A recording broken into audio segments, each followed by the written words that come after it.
Fire from Heaven, written by Morgan Freeman. King Solomon knelt, head bowed. His heart was heavy with the weight of his people's hopes and dreams. The temple, a magnificent structure, stood as a testament to his devotion and the collective effort of his kingdom. He had poured his heart into this temple, a dwelling place for the Almighty. Every stone, every beam, every intricate detail was a labor of love, a symbol of his unwavering faith and dedication. Years of labor, countless resources, the finest craftsmanship, all dedicated to the God of Israel. The best artisans from across the land had been summoned to contribute their skills, creating a masterpiece that would stand the test of time. Now, as his prayer echoed through the courtyard, a hush fell over the assembled throng.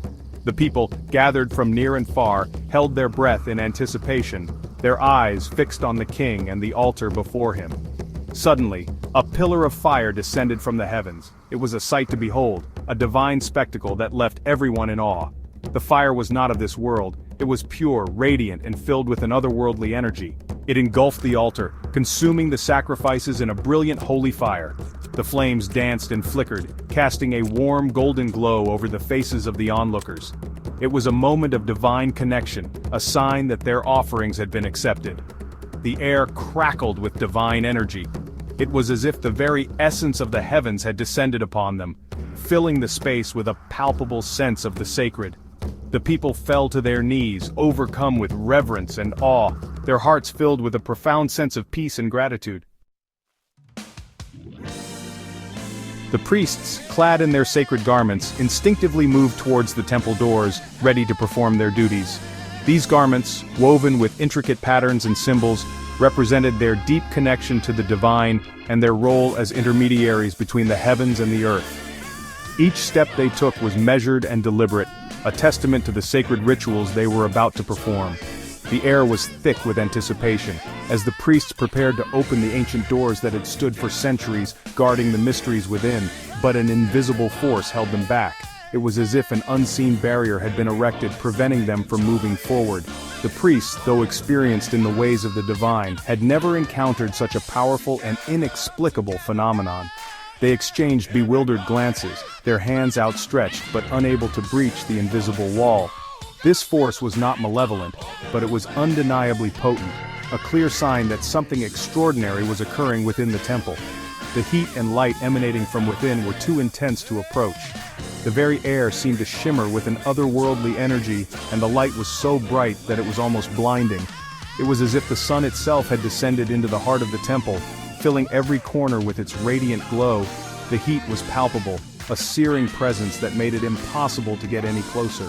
The priests shielded their eyes, their faces a mix of awe and reverence, as they tried to comprehend the magnitude of what they were witnessing. A wave of awe washed over the crowd. Those who had gathered outside the temple could feel the power emanating from within, and they were struck by a profound sense of wonder. The crowd, a diverse assembly of believers and onlookers, stood in silent reverence, their eyes fixed on the glowing temple. Some whispered prayers, while others simply stared, their minds struggling to grasp the divine spectacle unfolding before them. The atmosphere was electric, charged with the collective awe of those present. They fell to their knees, overcome by the sheer power of the divine presence. The weight of the moment was too much to bear standing, and one by one, the people knelt in humble submission. Their hearts were filled with a mixture of fear and adoration, as they bowed before the manifestation of the divine. Tears streamed down the faces of some, while others clasped their hands in fervent prayer. The ground around the temple became a sea of bowed heads, each person lost in their own personal communion with the divine. This was the Lord, manifesting his glory in a way they had never witnessed before. The divine presence was unmistakable, a tangible force that filled the temple and radiated outwards.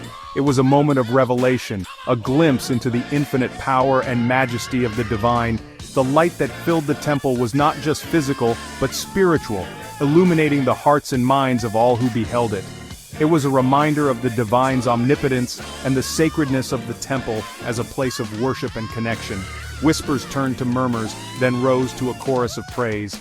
The initial shock and awe gave way to a collective expression of worship. The people, moved by the divine presence, began to murmur prayers and hymns. These murmurs grew louder, blending together into a harmonious chorus that filled the air. It was a spontaneous outpouring of devotion, a testament to the deep faith and reverence of the crowd. The sound of their voices, united in praise, created a powerful and moving symphony of worship. The people lifted their voices, singing hymns of adoration and thanksgiving. The hymns, ancient and sacred, echoed through the air, carrying with them the collective hopes and prayers of the crowd. Each note was a tribute to the divine, a heartfelt expression of gratitude and reverence. The singing grew louder and more fervent, as more voices joined in, creating a powerful and uplifting sound. It was a moment of unity and shared faith, as the people came together to honor the divine presence that had revealed itself in such a magnificent way. King Solomon, his face radiant with joy, approached the altar. He personally oversaw the sacrifice of thousands of oxen and sheep, their smoke mingling with the celestial fire.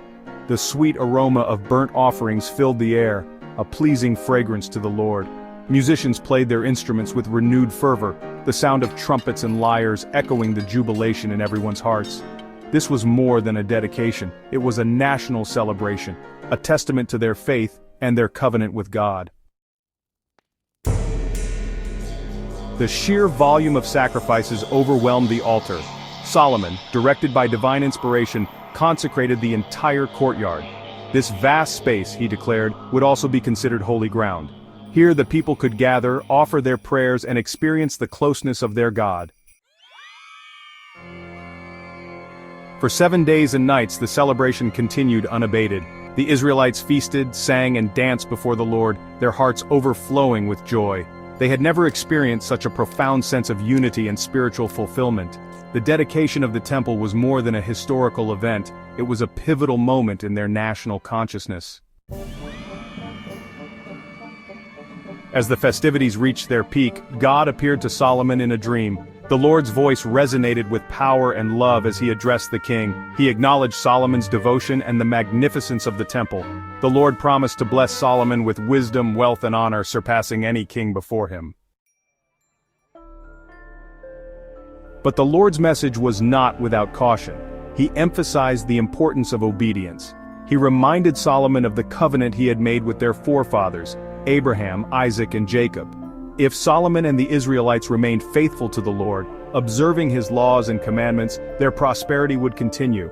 Their nation would stand strong, a beacon of righteousness in a world shrouded in darkness.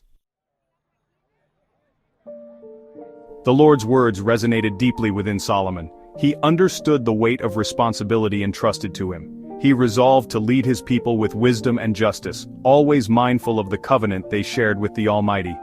The dedication of the temple was not the culmination of their faith journey, it was the beginning of a new chapter, a chapter filled with both promise and peril. The story of Solomon's temple is a testament to the power of faith. Built by King Solomon, the temple stood as a magnificent symbol of devotion and divine presence. It was not just a physical structure but a spiritual beacon for the people of Israel. The grandeur of the temple, with its intricate designs and sacred artifacts, reflected the glory and majesty of God. It was a place where heaven and earth met, where the divine touched the human realm. The temple was a center for religious rituals and sacrifices, a place where the Israelites could come to seek forgiveness and offer their praises. The importance of obedience to God's commandments was emphasized through these rituals. Each sacrifice, each prayer was a reminder of the covenant between God and his people. It was a covenant that required faithfulness and adherence to his laws. It serves as a reminder that God's blessings are conditional. The temple was a place where blessings were bestowed upon those who followed God's ways. The light that shone through the temple's windows symbolized the divine favor that was available to the faithful. Hands lifted in prayer were a sign of submission and trust in God's promises. The ancient texts read within its walls were filled with wisdom and guidance for living a life pleasing to God. He desires a relationship with his people, a relationship built on trust and faithfulness. The temple was a place where this relationship was nurtured and strengthened. Worshippers gathered to express their love and devotion, to seek guidance and comfort. The interior of the temple, with its sacred spaces and holy artifacts, was a testament to the deep connection between God and his people, a relationship built on trust and faithfulness. The covenant scrolls held within the temple were a constant reminder of the promises made by God and the responsibilities of his people. clasped hands in prayer symbolized the unity and commitment of the community. People gathered in faith, supporting one another and upholding the values and teachings of their ancestors. When we turn away from Him, seeking our own desires above His will, we risk losing the blessings He so graciously offers. The temple's history is also a cautionary tale. There were times when the people of Israel strayed from their faith, prioritizing their own desires over God's commandments. This disobedience led to consequences, as the divine protection and blessings were withdrawn. The image of people turning away from the temple serves as a powerful reminder of the dangers of neglecting our spiritual duties. We risk losing the blessings He so graciously offers. The desolation that followed disobedience was evident in the withered crops and desolate landscapes. The broken altar symbolized the fractured relationship between God and His people. It was a stark contrast to the prosperity and peace that came with faithfulness. The consequences of turning away from God were not just spiritual but also tangible, affecting every aspect of life. The choice is ours, to embrace the covenant and walk in His ways. The journey towards the temple was a journey of faith and commitment. Pilgrims traveled from far and wide to renew their covenant with God, to seek His guidance and blessings. The ancient scrolls they carried were symbols of their dedication and adherence to God's laws. Walking toward the temple was a physical manifestation of their spiritual journey, a step towards a deeper relationship with the divine, or to face the consequences of our disobedience.